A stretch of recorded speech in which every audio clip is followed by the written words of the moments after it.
So in any situation, if you can sense the presence that is deeper than the person in you, and right, the situation is now, this moment, it's always now. You can't do this later. It's now. That's right, there's the signal, be present.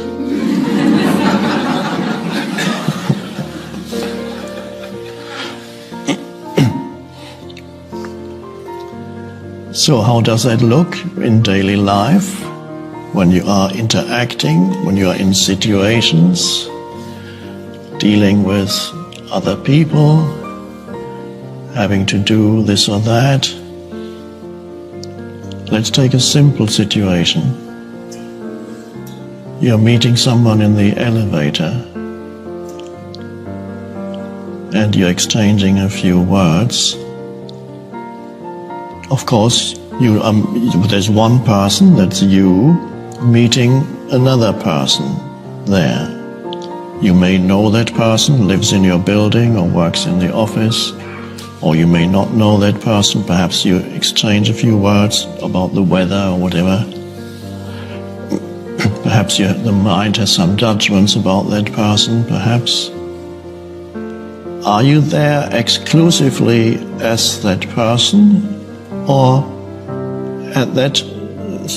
during that seemingly insignificant encounter, can you also sense the presence that you are beyond anything that you say? Or can you sense the presence, your own presence, so to speak, as the light of consciousness, as you're looking at that other human being? You say a few words, but can you be that as well as still operate as the person? You can't let go completely of that. You continue to have a physical body and a certain psychological makeup. But in any situation, and especially this one here, this is a kind of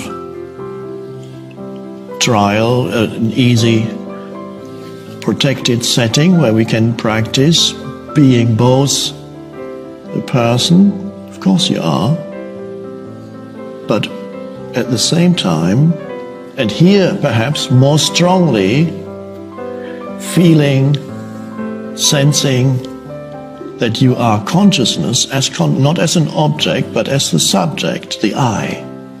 Feeling the deeper, sensing the deeper I as consciousness itself. And that is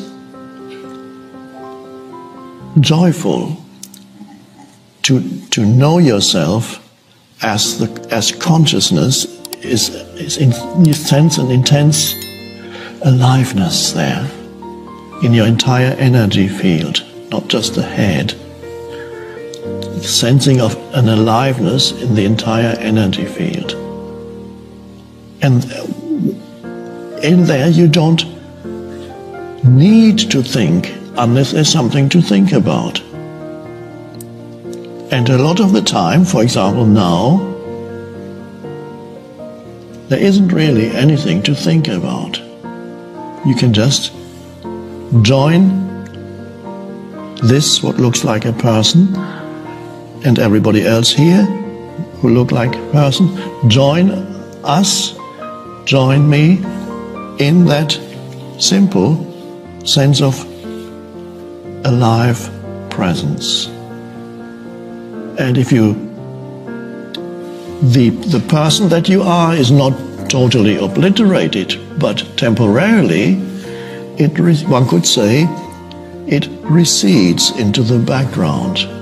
It's almost as if for a while you are not a person, because there's nothing at this moment that you need to remember about your past or your problems, because your problems have no reality at this moment.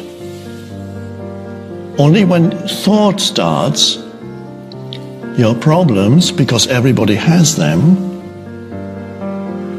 then you remember your problems. But in the simplicity and actuality of this moment, you have no problem. And that's an amazing thing to realize that right now there is no problem here. Even if you had a toothache, it wouldn't be a problem, it would just be a toothache. But it doesn't become a problem. It's only when you start thinking about it, it becomes a problem. So everybody carries around with them in their head, in their energy field, a problematic life situation. I don't know anybody whose life situation is not, to a greater or lesser extent, problematic. Unfinished business here, things that you don't know how they're going to work out in the future, things that went wrong in the past that may go wrong tomorrow, other people, what they want, intentions of other people, and what they are going to do to you, and how it's going to work. Is it all going to work out? That's called a life situation, and it's problematic. And the strange thing is, everybody has that. And sometimes it's much more problematic than at other times, because, so that's why I say to a greater or lesser extent, you carry around a problematic life situation. If that absorbs your entire consciousness 24 hours a day, except in dreamless sleep, so it's a bit less than 24 hours, it absorbs your entire attention, your entire consciousness. It's like living with some voracious parasite. This is so important, it matters. Just think about this. And it eats up your energy, your consciousness. It becomes thoughts. And that's a dreadful state.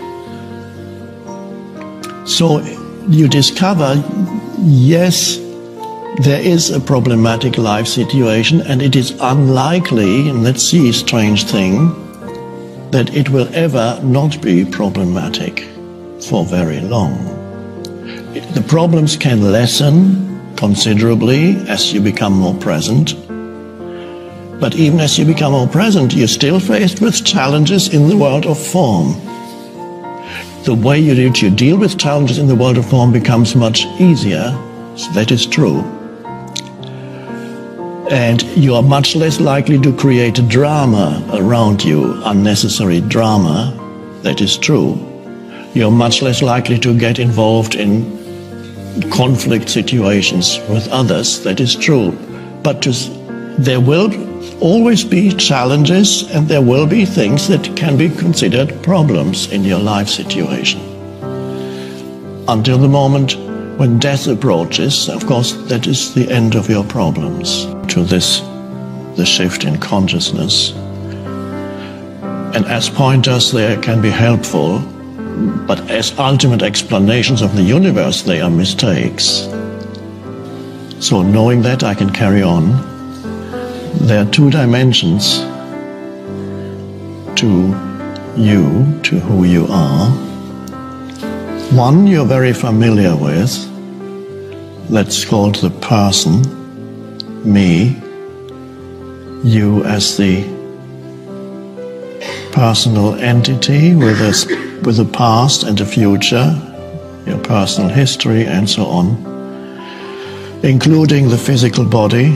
So there's the physical body and there's the psychological entity, the me, with a name and a past and its problems and so on. Its life situation. Usually that is the limit to what people's perception of themselves, that is the limit to what they see, that's who I am.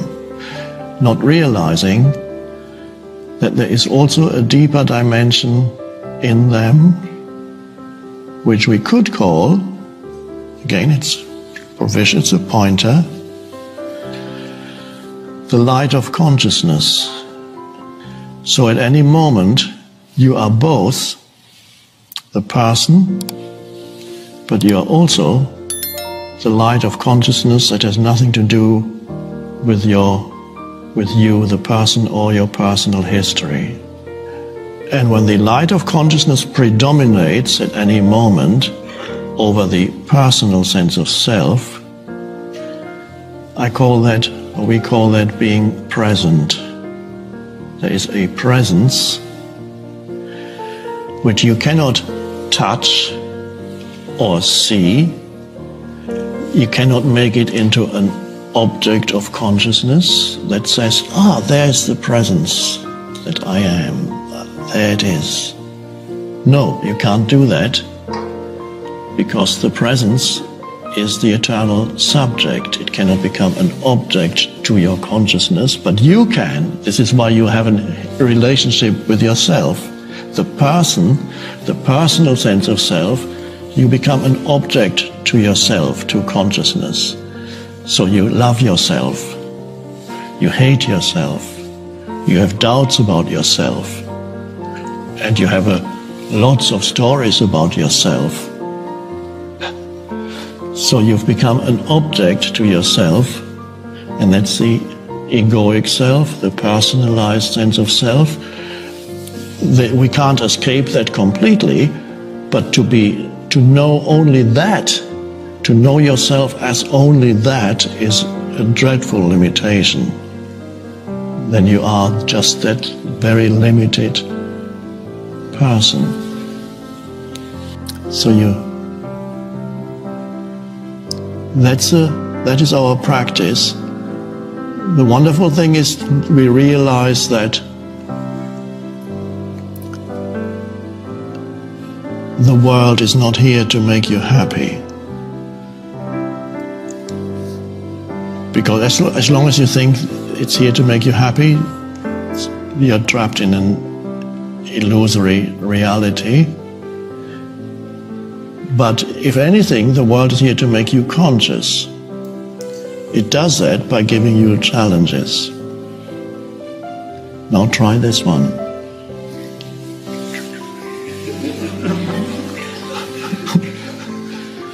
And if you master this one, now you talk about this one.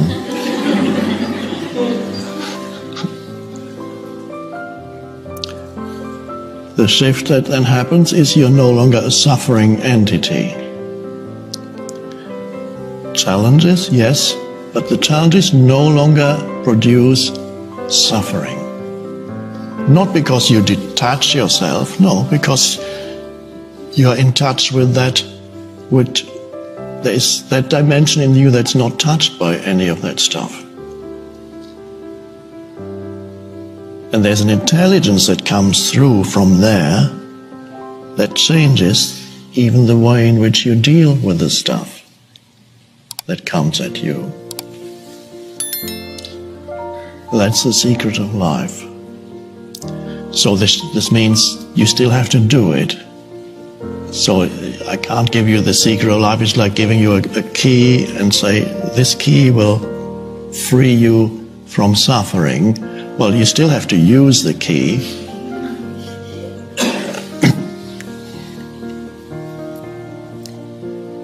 And really, that's then the purpose of your life, is that. It's a practice to the point where you can actually welcome a challenge when it comes.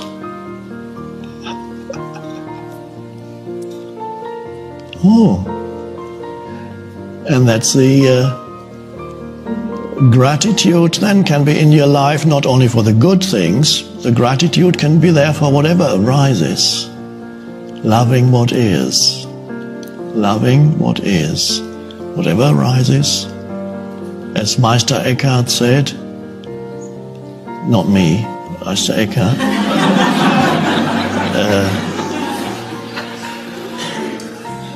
if your only prayer were to say thank you for the rest of your life, that would be enough. You don't need any other prayer. If that were your only prayer, thank you, that's enough. Thank you for what is. Thank you for this moment. The aliveness of this moment. to make you conscious. It does that by giving you challenges. Now try this one.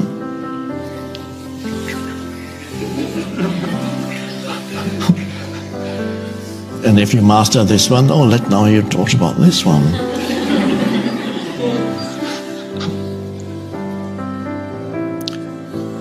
The shift that then happens is you're no longer a suffering entity. Challenges, yes, but the challenges no longer produce suffering.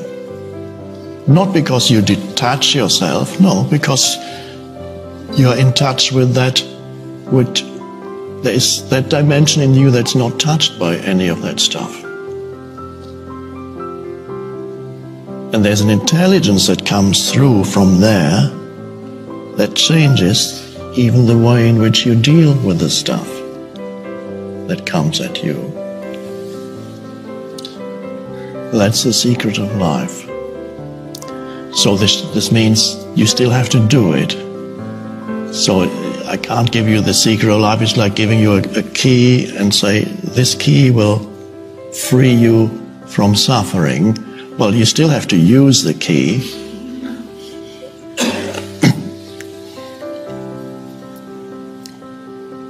And really, that's then the purpose of your life is that. It's a practice to the point where you can actually welcome a challenge when it comes.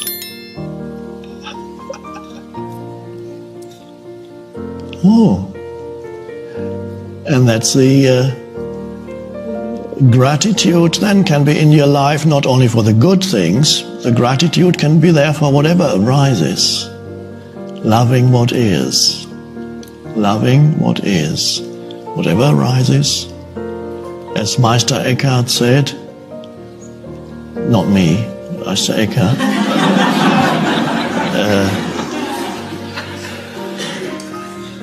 if your only prayer were to say thank you for the rest of your life, that would be enough. You don't need any other prayer. If that were your only prayer, thank you, that's enough. Thank you for what is. Thank you for this moment. The aliveness of this moment. That's enough. And when you then walk into the lawyer's office, yes, you are there as a person, but there is a little bit of peace in the background that walks with you into the lawyer's office. And that's because you know yourself also as the presence. You are the presence and the person at the same time. So you're no longer totally trapped in the personal sense of self. It still operates, and it may come in waves. A wave may come, you're totally trapped again in. And then you wake up and you look. Sometimes the sense perception can be helpful. You look out of the window. On the lawyer's desk there's a flower or a plant. Or you simply, anything you become aware of as a simple sense perception can be helpful. Take you out of your mind into. And how wonderful then, as you gradually master the art of being two dimensions, of embodying two dimensions. Here, the dimension of form, in which you unquestionably are a person, and the dimension of the formless, the consciousness itself. That is not a person. I don't even want to go into right here, we don't need that, a discussion whether consciousness is a byproduct of matter, as some people claim, scientists. Some might even say consciousness is an illusion, doesn't exist. Or they say, well, it's an illusion that matter is having.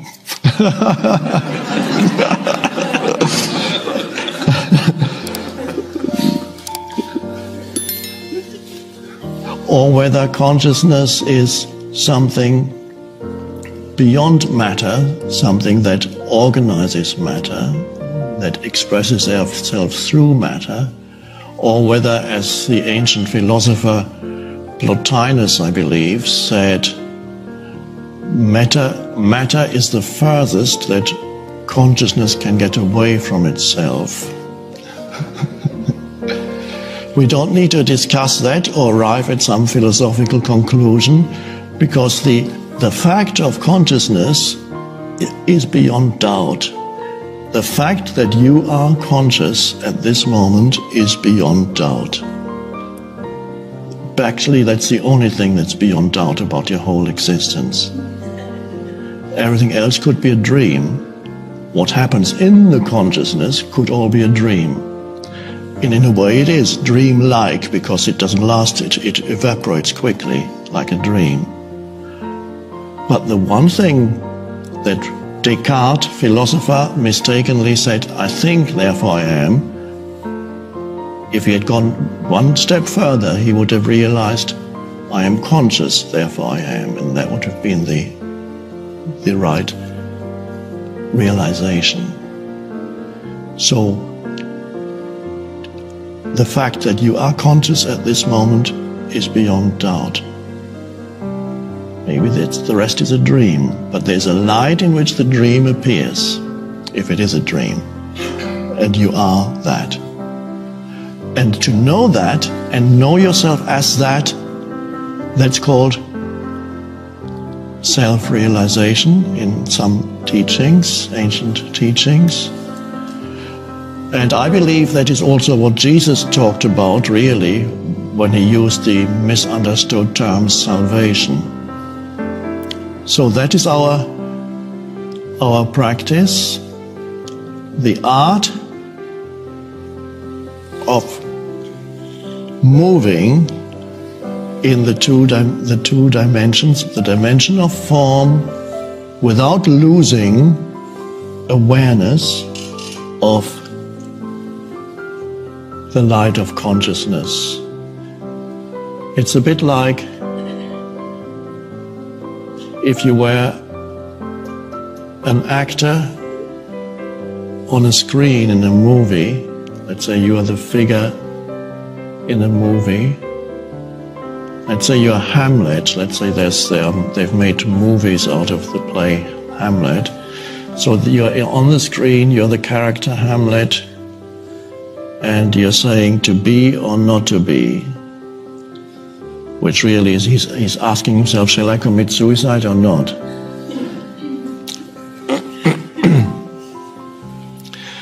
If at this moment this figure on the screen could realize his essential identity as the light of the projector, then his problem situation would no longer be so desperate. Because then there's a third option between either carrying on in this futile struggle or kill myself. That's basically what he's asking. Whether to take arms against a sea of troubles or by opposing end them, and so on. So he's asking either carry on in this futile struggle with one problematic situation after another, or maybe it's more courageous to commit suicide. And both options don't seem that attractive. Not realizing that there is a third option, and that is realize that the essence of who you are is the light from the projector. I'm using just the analogy.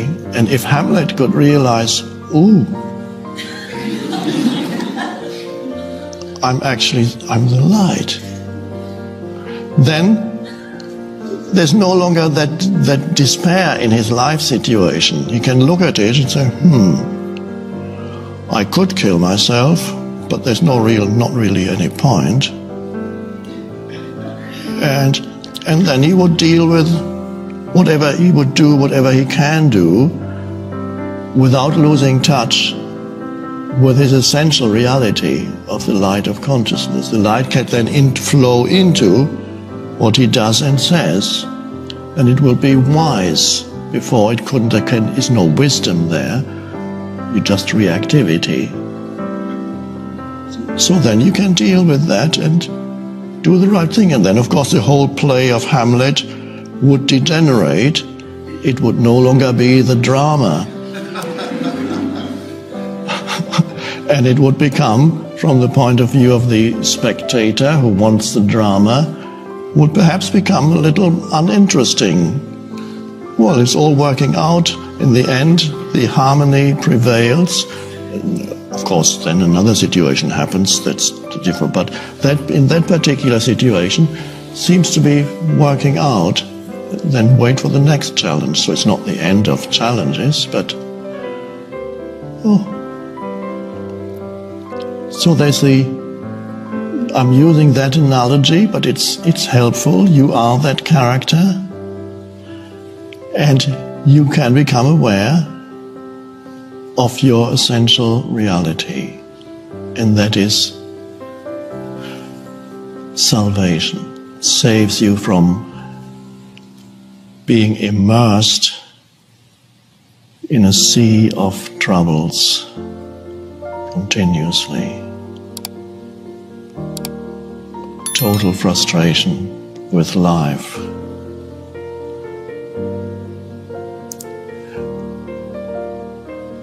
And then you can welcome the challenges of life as they come. Because through that, the presence deepens. Occasionally it may happen that some new challenge comes in and you lose presence for a while. And then you wake up again. What was all that? 2 days of drama. 2 days of just reactivity and complaining and accusing and calling others this and that and sleepless nights, and then Hamlet is waking up again. Oh, it's not so bad after all, is it? So it's important to realize that the challenges will be there in daily life. You will continue to have a life situation, and you may not ever feel that now everything is absolutely sorted out in my life. Everything is in its place. Total order in my life situation. It's not going to happen. Do you think I have total order in my life situation? No. There are things that should be dealt with, haven't been dealt with. Disorder at home that hasn't been cleaned, that still needs to. There's a pile of papers there that hasn't been sorted out. Here I've got mailbags, haven't looked at them, they've been unopened for 4 weeks, and new mailbags are arriving. And that's only a small example.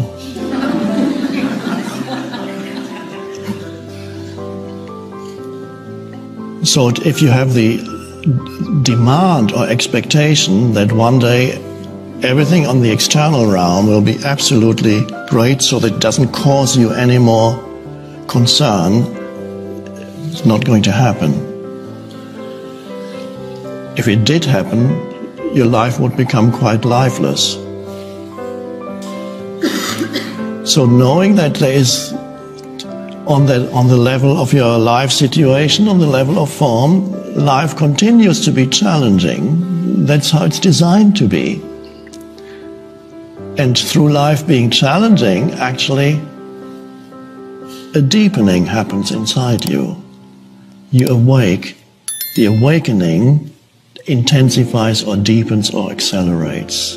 Now, what does that mean, the awakening? the awakening out of complete identification with the forms of your life, especially thought forms, so that you realize beyond all the things in my life situation, there is another dimension, and you don't know that conceptually, but you know it directly.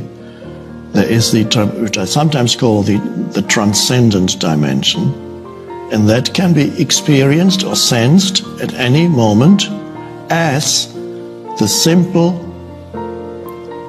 powerful fact of the light of consciousness that you are.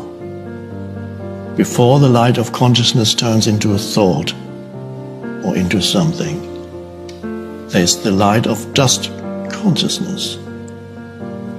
And here's your life situation, so you transcend that.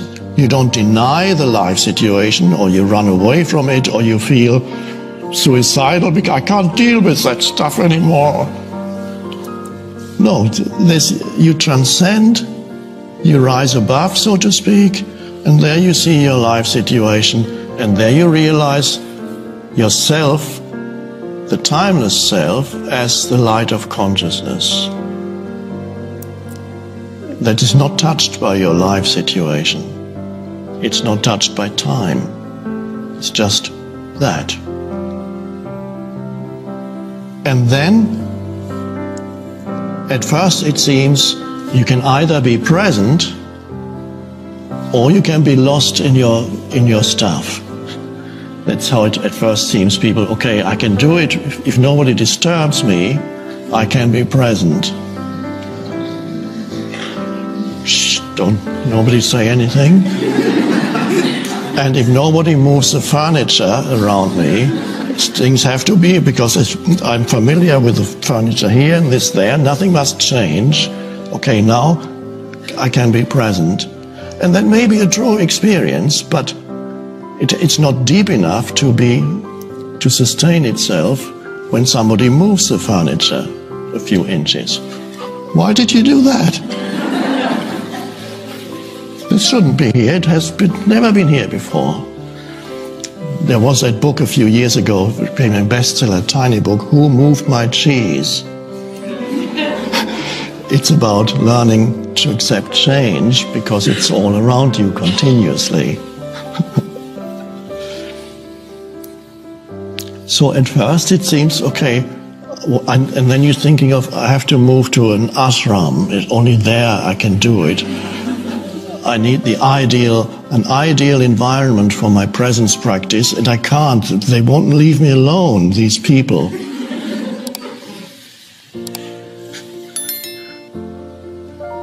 But if you did move to an ashram, you would be surprised to find that it is also, in most cases, a microcosm of the world outside. Because many people in the ashram try the same as you. They try to get away from things, not realizing they carry the world inside their heads with them.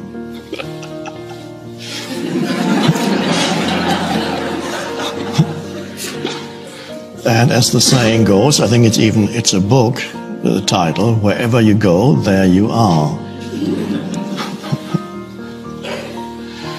So the art then is to bring the presence into your daily existence, so that it seeps through the gaps in your daily life.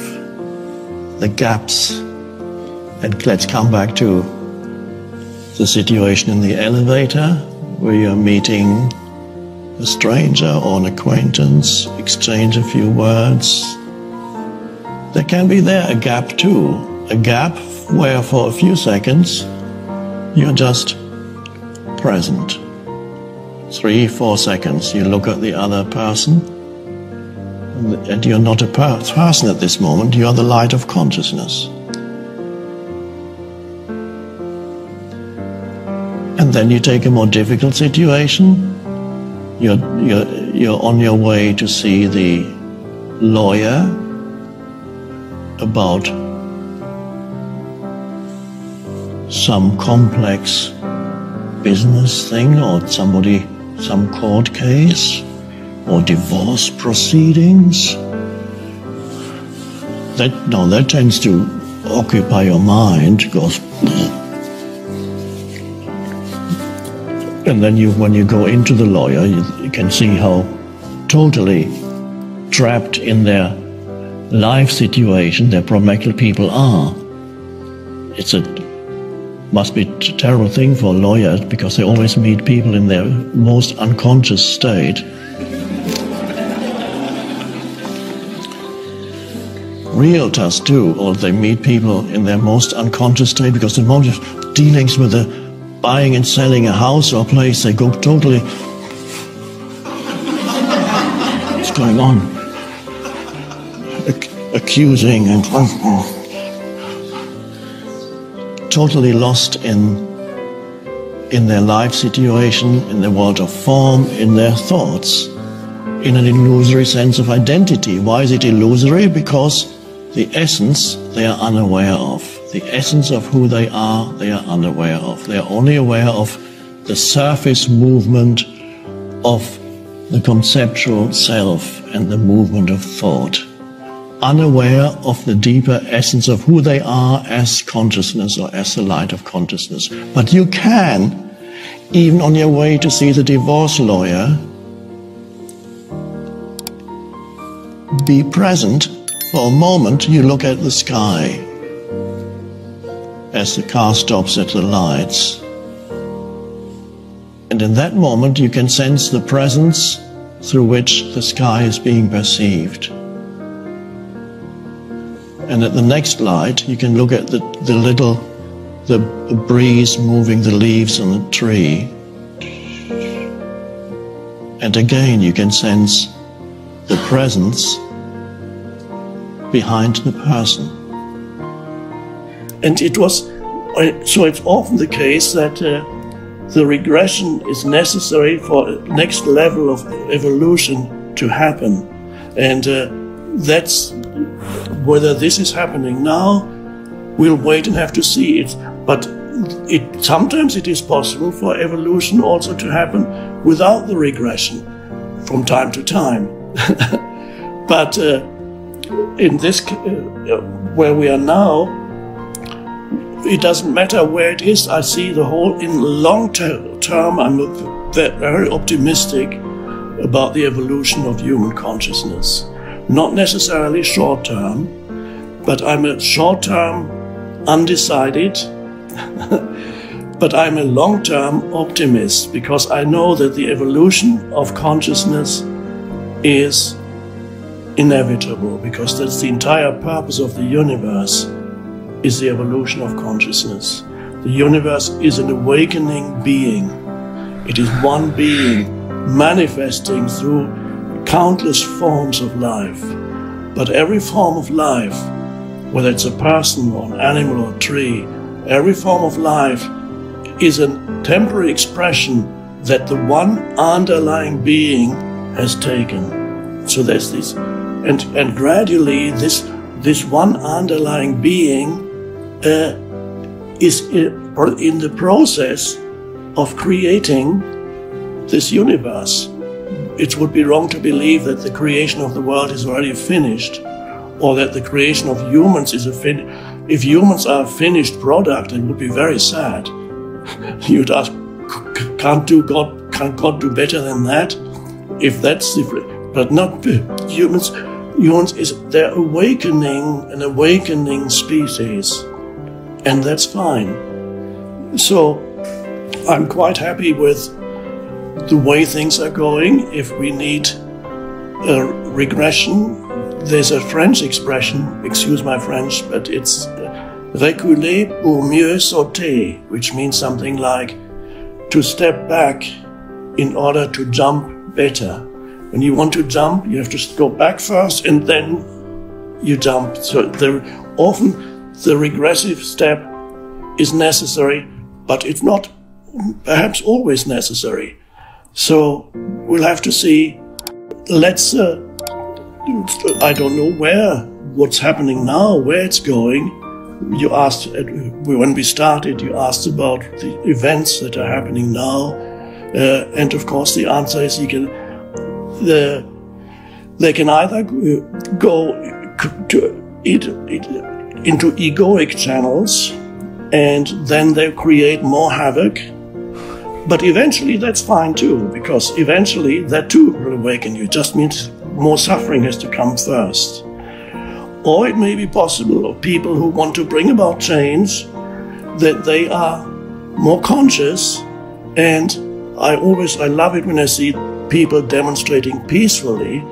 Is a wonderful thing. It's just a peaceful demonstration is where people are, and a peaceful demonstration does not demonize other human beings. That's the important thing. If you start demonizing all groups of humans, for example, because that is ego, and it's satisfying. It's so satisfying to the ego. I can say, look at these. It inflates the ego, which you can demon. Police. There's a lot that needs to be changed in the way policing. And there are, of course, policemen or women whose ego gets enormous satisfaction from the power they have, and the ego loves that. You're very unconscious, but that it is absurd to say that all police are evil. It's just totally absurd. There are many good human beings who do a very difficult job, and yet, yes, we need to change the whole structure and the way that it is done. That's necessary. But then if we go further and then we go into another trap, which the egoic trap, and we go totally astray. But that's fine too. If that has to happen, then you will regress. And regression in consciousness is also a way of evolving. And that's an interesting fact, that the universe evolves not through order, the play between order and disorder, order and chaos, cosmos and chaos. Cosmos means order, chaos means disorder. So we need the two operate continuously, both in a person's life and in the life of the collective.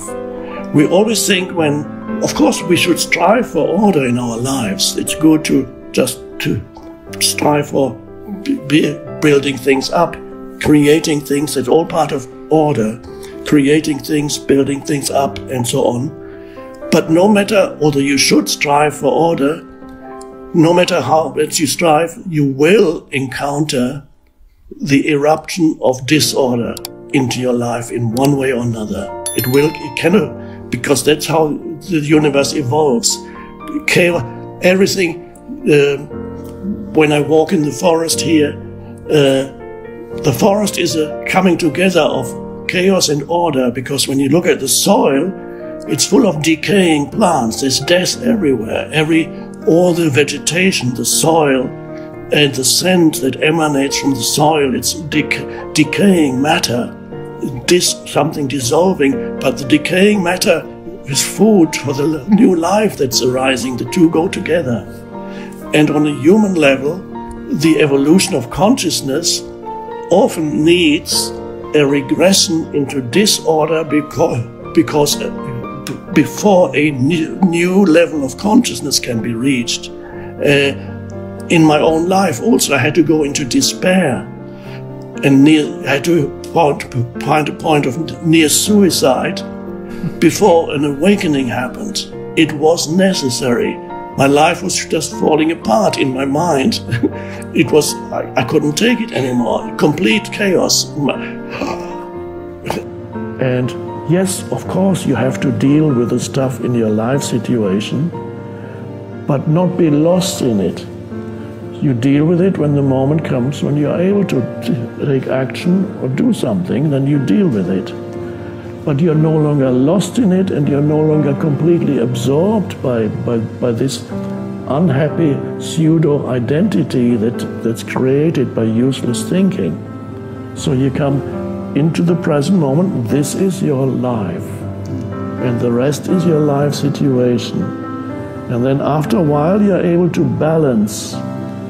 You're dealing with your life situation and experiencing life directly, and then beginning to appreciate the present moment and realizing that it's actually quite wonderful. It's the voice in the head that creates a large part of your unhappiness. And that's quite a realization. And that applies to small situations, it applies to bigger situations too. And some people live with a very critical and very negative voice in their head for years. They live with they criticize themselves continuously, some of them, or they criticize continuously other people and situations. There's always something wrong with me or with the situation, or they tell themselves stories of how bad my life is, how unfairly I've been treated by life and other people, and I wasn't given a chance, and now it's all over. There's no point in even. I'm too old now to. People carry very unhappy stories around in their head, and they call that my life. No, your life situation, as I said, exists in time, but your life is now. So if your attention moves into the present moment, it's a little bit like waking up out of this dream of continuous thinking, useless thinking, not constructive thinking, useless thinking that tells you how unhappy you are. So that kind of thinking that creates an unhappy, fictitious mental entity that you think is you. Useless thinking. You step out of that, it is almost like a dream of hypnotic trance of useless thinking. You step out of that, and suddenly it's a bit like somebody who's waking up from a dream. And this is why we use spiritually, we use the term awakening. It's used in many traditions. Spiritual awakening. You wake up out of this stream of thinking into the present moment. So you suddenly become alert, and a moment ago you were still thinking about how awful your life is. That's your life situation. Maybe it is awful, but that's an interpretation. There's your life situation. What about your life? What do you mean, my life? Well, this moment is your life. Your life is always this moment. Is there anything wrong with this moment? A question I ask in the Power of Now. What is your problem right now? If you're really present, because you come into the present moment, which is all there ever is. And in this present moment, what is your problem?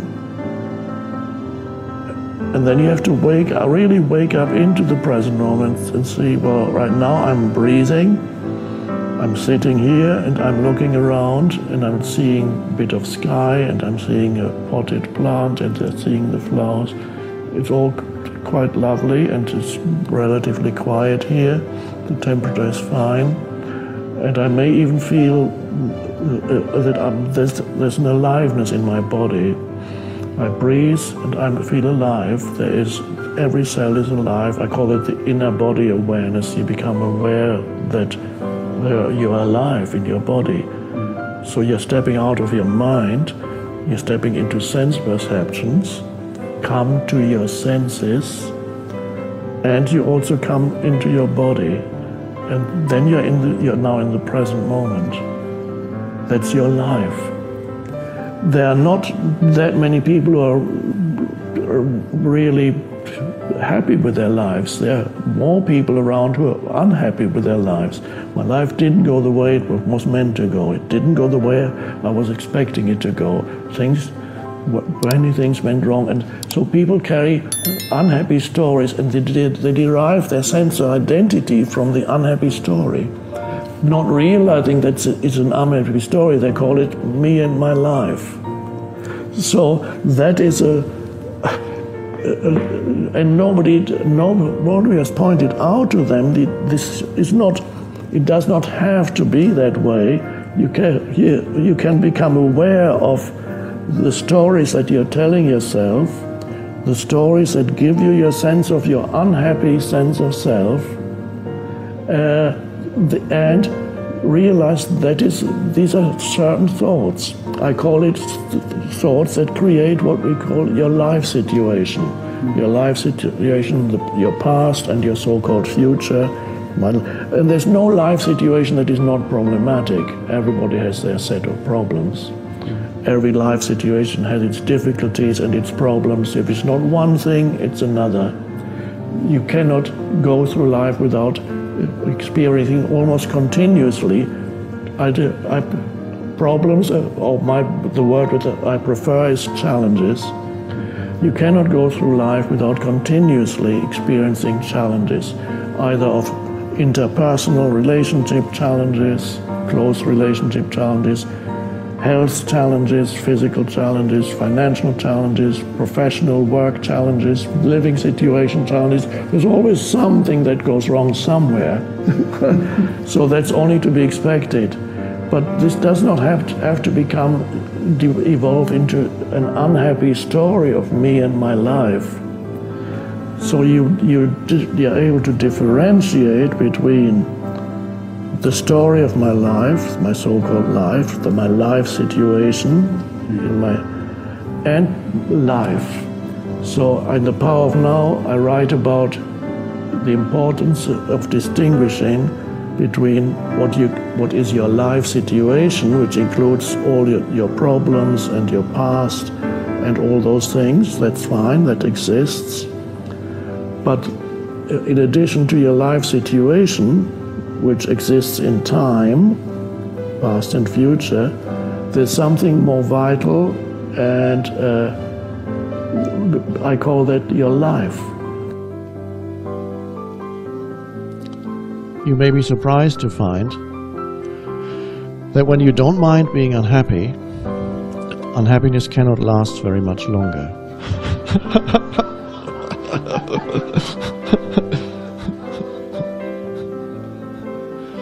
I'm not talking about indulging in some kind of story, oh, I'm so unhappy because, no, that means you're believing in some kind of story.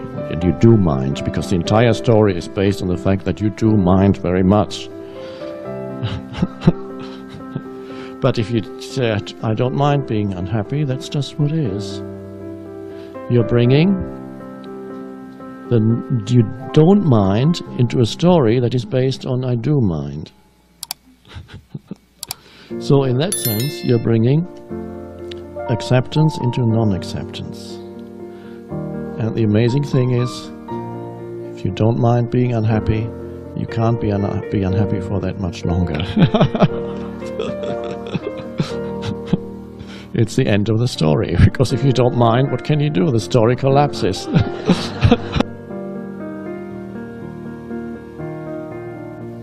So you could say, I'm angry, upset, this is awful. Okay, and you notice what you feel. There's the upset. That's what is.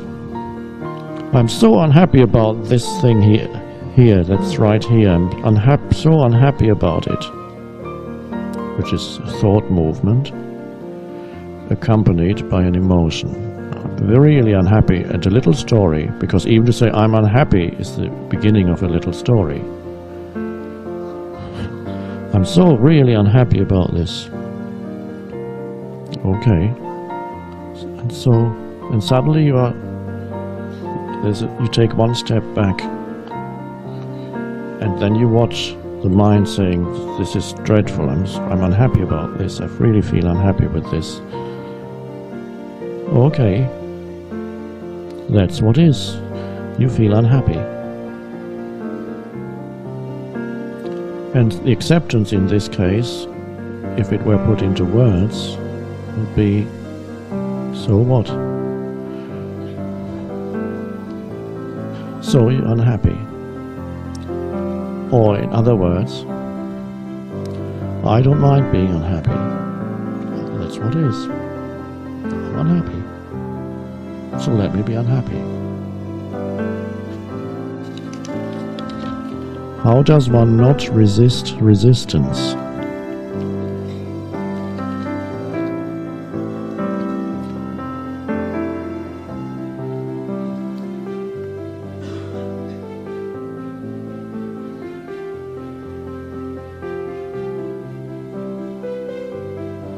Well, that sounds almost paradoxical.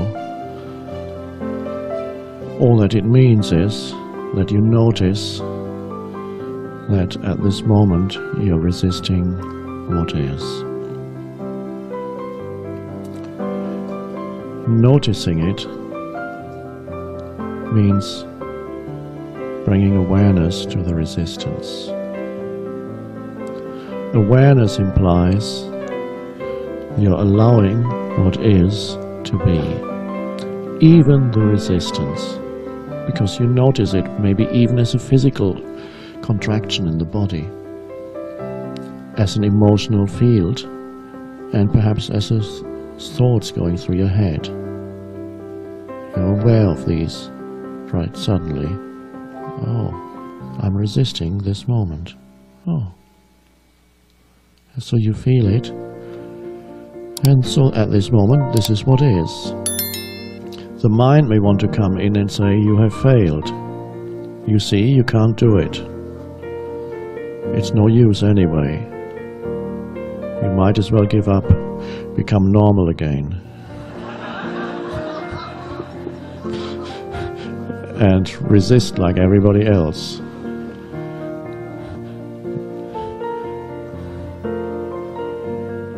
So when you witness it,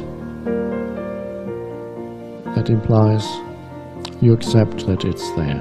So in that sense, one could say you're bringing acceptance into non-acceptance.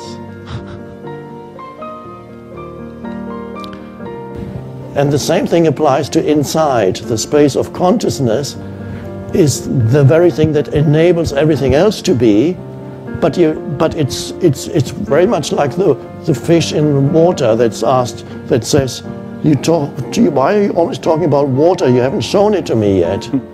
Says one fish to the other. The other fish is a spiritual teacher. So what water are you talking about? Where? What water? And of course, you can't, it's everywhere. It's inside you, it's outside you.